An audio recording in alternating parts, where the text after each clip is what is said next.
Hello everyone नमस्ते सबैजनालाई welcome back to my another YouTube blog सबै तपाईँहरू राम्रै हुनुहुन्छ होला सन्चै हुनुहुन्छ होला म पनि एकदम सन्चै छु होइन एउटा कुरा गर्न आएको सो आज चाहिँ हामी जाँदैछौँ काठमाडौँ टु शङ्खसभाको हाम्रो चाहिँ यात्रा छ होइन सुन्दै हुनुहुन्छ होला नि सो आज चाहिँ हामी अब काठमाडौँदेखि इटरीसम्मको यात्रामा छौँ आई थिङ्क सबैजनाले ब्लग हेरिदिनु होला बाटो कस्तो छ त्यहाँको होइन त्यस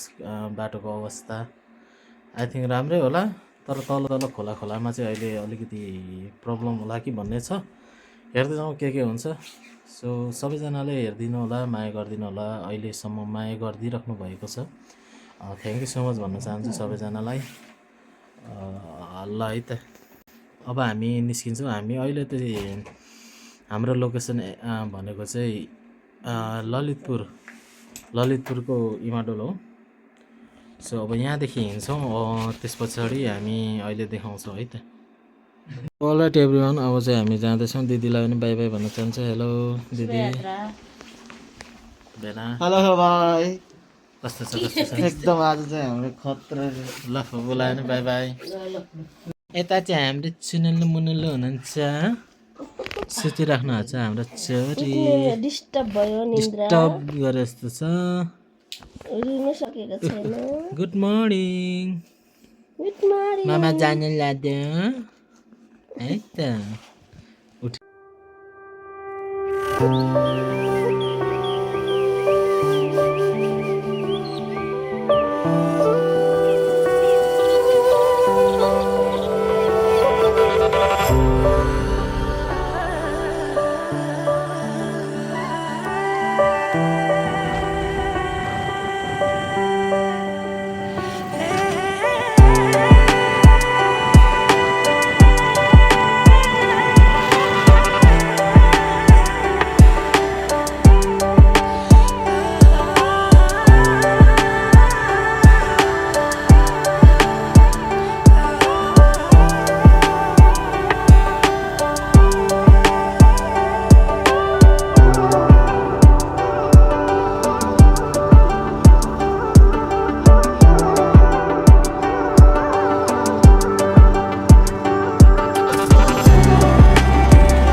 अलराइट एभ्रिवान अहिले चाहिँ हामी आइसकेको छौँ धोली खेल सायद आई थिङ्क मेरो काभ्रे होइन भेन काभ्रे आएको छौँ सो यहाँ देख्न सक्नुहुन्छ यस्तो छ अवस्था अब जाँदैछौँ हामी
कहिले काहीँ चाहिँ यस्तो नि हुनु गर्नुपर्छ यस्तो अनि यस्तो हिँड्नु पनि पर्छ होइन बाटो छ यस्तो घामाट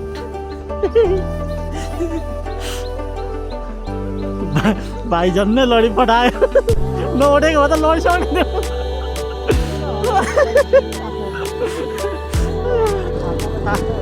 ताल यस्तो छ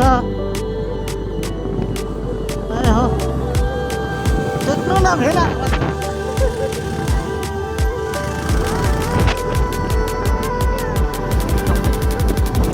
माकुरी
अलरेडी एभ्रिवान अहिले चाहिँ हामी आइसकेका छौँ हामी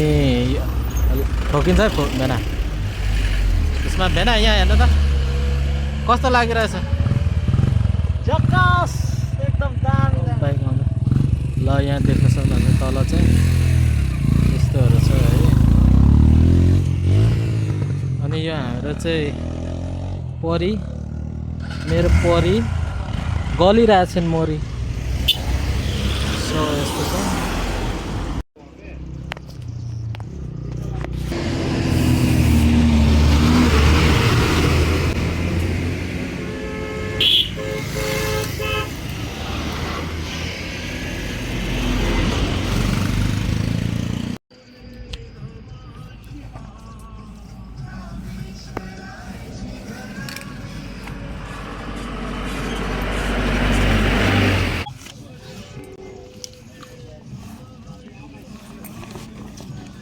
सकेको छ 50 रुपियाँ दुईजनाको अघि दिसै मैले दिसै हो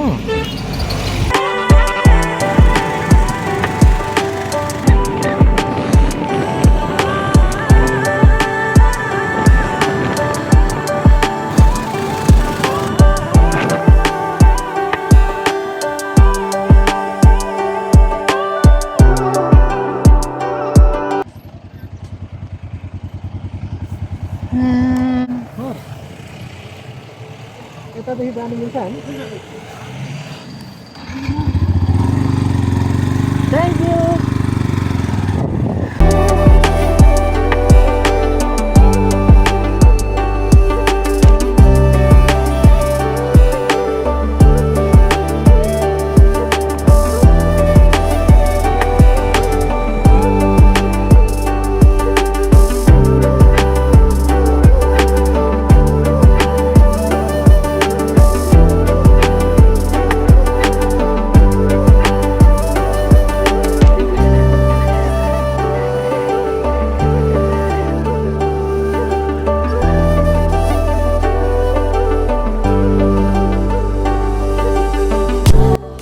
अलराइट एभ्रिवान अहिले चाहिँ हामी आइसकेको छौँ यहाँ हामी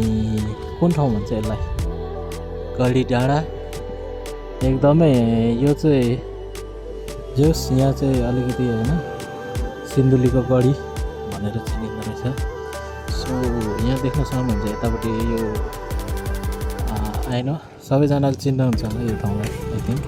अहिले चाहिँ यसरी बनाएको रहेछ पछाडि भित्तामा चाहिँ स्केच जस्ट देखाउँछ है यो चाहिँ तपाईँको नेपालले कसरी चाहिँ आफ्नो युद्ध लडेको थियो भन्ने सिन्धुली गढी यो साइडमा देख्न सक्नुहुन्छ भद्रकालीमा फेरि यो जखर यो गढी दरबार रहेछ यो युद्ध अगाडिमा है समोस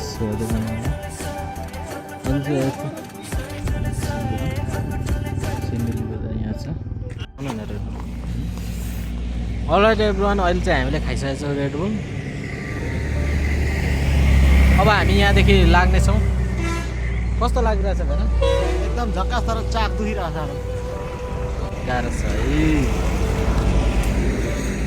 ल साथीहरू अबको हामी 1-2 घन्टामा भेट्नेछौँ हामी खाना खानेछौँ आई थिङ्क सिन्धुलीमा खानेछौँ त्यसपछि भेटौँला है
पेट यत्रो बनाउने अनि त्यहाँ कालो भइसकेछ यार धुलोले होइन कालोमा त्यसले कालो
यस्तो छ है साथीहरू। तपाईँको भन्नुहुन्छ पछाडि त गा ओके गाइस, अहिले चाहिँ हामी आइसकेको छौँ कटारीदेखि यता आइसक्यौँ। अहिले 1:18 गएको छ। लगभग तपाईँको हाम्रो कभर गर्नुपर्ने भनेर हाम्रो 110-15 समथिङ किलोमिटर रहेछ। भनेपछि 40 हामीलाई 2-3 घन्टा लाग्छ। यहाँ चाहिँ दाइले नरिवल पानीहरू बेच्नु हुँदो रहेछ, एकदम राम्रो लाग्यो। नरिवल पानीहरू खायो, नरिवल ए आउनला त्यस्तो छ पानी पानी पर्न खोज्दैछ। जोस् अब हेरौँ। यहाँ दिदी ओ हेलो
साथीहरू, अहिले चाहिँ हामी आइसकेका छौँ। अहिलेको 4:15 जति भयो होला।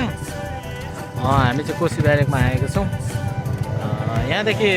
23-24 किलोमिटर रहेछ। अब हामीलाई कति लाग्ला भएन? 1 घन्टा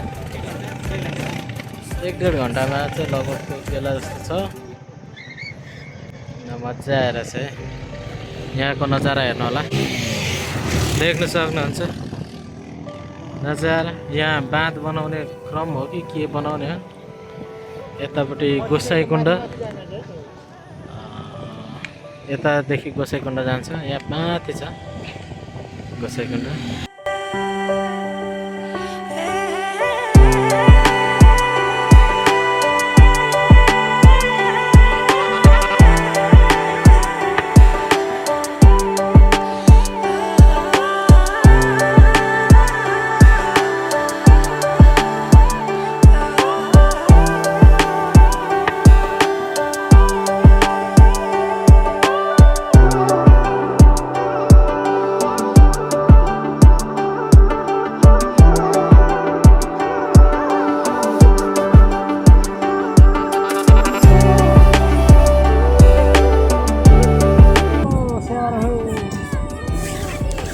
सेवा र ए भाउजी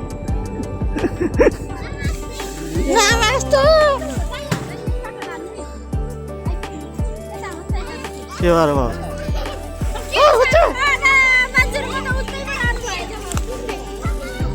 कुन चाहिँ प्रिन्स प्रिन्स हो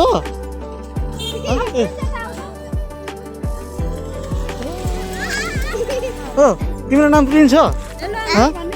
तिम्रो नाम प्रिन्स हो what's your name Prince hero भइसक्यो त केटो त मान्छे त